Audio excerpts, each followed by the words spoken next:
We are into the first few weeks of 2022. What actions are you going to take this year to ensure that you experience the growth you want in your real estate business? Hey, it's Brandon Polsinello with the Polsinello Team at RE/MAX.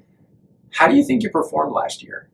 We're still riding out one of the wildest, if not the wildest, real estate market that I think anyone has ever seen. Did you outperform expectations last year? Or do you feel like there might have been a hole in your business? Now, let's just say it's okay if there is a hole in your business.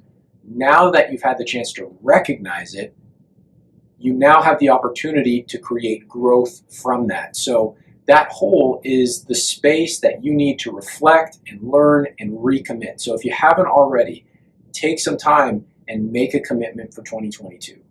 Make sure that your commitment is specific and that it can be measured. The number of transactions, commission income, make it something quantifiable. Remember that your commitment has a deadline.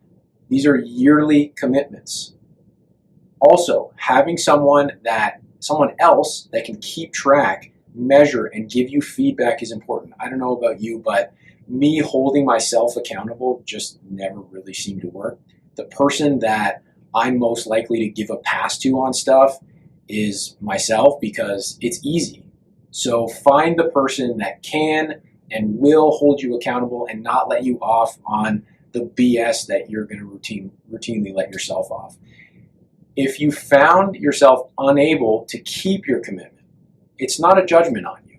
You kept it or you didn't. You have the opportunity to observe what got you where you are, recalibrate, and recommit again. This is going to be an interesting year. There's a lot of talk about the real estate market. It seems to be like one of only 2 or 3 things that really dominate public conversation.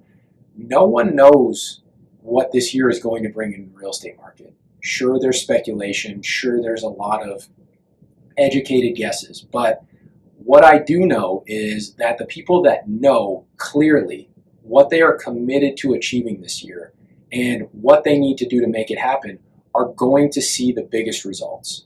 I hope you found this video valuable. If there's anything that I can do to help you sell more real estate, please feel free to connect with me. Have an awesome day.